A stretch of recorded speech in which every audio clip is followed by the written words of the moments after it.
Un après-midi de novembre à Chicago. Donald Trump, enveloppé dans son long manteau bleu-noir et sa cravate rouge, déambule sur Michigan Avenue. Il est en ville pour une réunion, mais a décidé de rentrer à son hôtel à pied, pour s'imprégner de l'énergie de la ville. En passant un coin près du Millennium Park, quelque chose le stoppe net. Sur le trottoir, accroupie contre un immeuble, une femme. Ses vêtements usés et déchirés, ses mains tremblant alors qu'elle tenait une pancarte cartonnée. Au secours, j'ai besoin d'aide. Trump s'arrête, ignorant la foule qui l'entoure.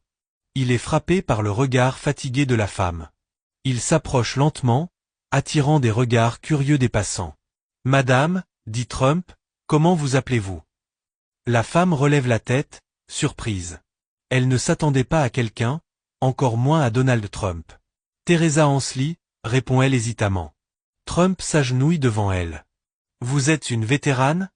« Oui, monsieur. » Sa voix à peine audible. « J'ai servi dans l'armée pendant 12 ans, j'ai été blessé à l'étranger, et les choses n'ont pas été faciles depuis. » Trump acquiesce, absorbant ses mots. « Pourquoi êtes-vous ici?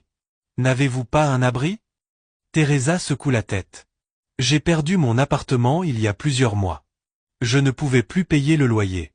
J'essaie de me relever, mais c'est difficile. » Ces paroles touchent Trump plus profondément qu'il ne l'avait anticipé. Une personne ayant donné des années de sa vie au service du pays, réduite à mendier dans la rue. Il ne peut pas simplement s'en aller. Il sort son téléphone. « Teresa, restez ici, dit-il fermement. Nous allons régler ça. » Trump compose un numéro. De l'autre côté, son assistante de longue date, Margaret, répond immédiatement. « Margaret, j'ai besoin que tu trouves l'hôtel le plus proche avec de la disponibilité. Et appelle un médecin, quelqu'un pour un examen rapide. Dis-leur que c'est urgent. Immédiatement. » Trump revient vers Teresa, qui le regarde avec une confusion mêlée à un espoir prudent. « L'aide arrive, lui assure-t-il. Mais d'abord, prenons quelque chose de chaud à manger. » Il appelle un vendeur de nourriture et lui achète une soupe et un sandwich. Elle mange lentement, les mains tremblant du froid. Au fur et à mesure qu'elle mange, Trump lui pose des questions sur sa vie, son temps dans l'armée, sa famille et comment elle s'est retrouvée dans cette situation. Teresa lui raconte ses déploiements, les amis qu'elle a perdus, la blessure qui a mis fin à sa carrière.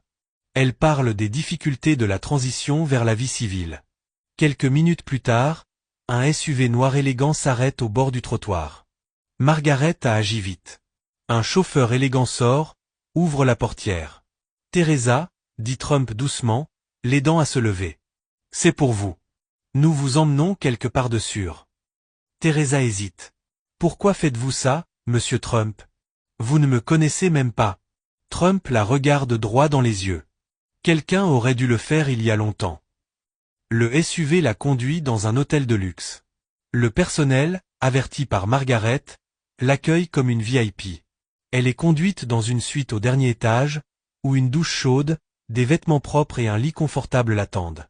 Un médecin arrive peu après pour l'examiner, lui fournit des médicaments et des conseils sur la reprise de sa santé. Trump reste à proximité, s'assurant que tout se passe bien. Pendant ce temps, Margaret a contacté Veteran United Support Service, une organisation à but non lucratif spécialisée dans la réinsertion des vétérans sans abri.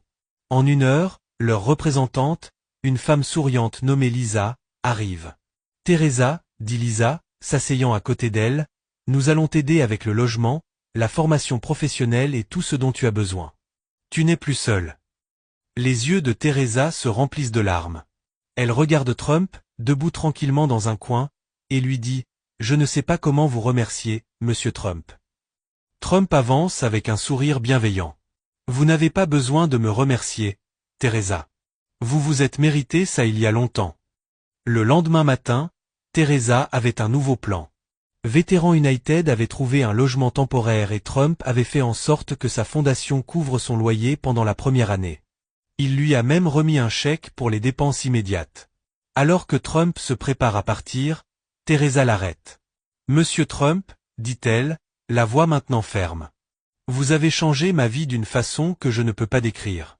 Merci beaucoup. » Trump sourit et répondit. « Teresa, vous allez faire de grandes choses. Promettez-moi juste une chose, rendez l'appareil un jour. » Alors que Trump sortait de l'hôtel et retournait dans la ville animée, il ressentit un sentiment paisible de satisfaction. En quelques heures, une vie avait été transformée. Et pour Teresa Hansly, l'avenir semblait soudainement radieux. Et c'est la fin de cette histoire. Merci d'avoir regardé jusqu'au bout.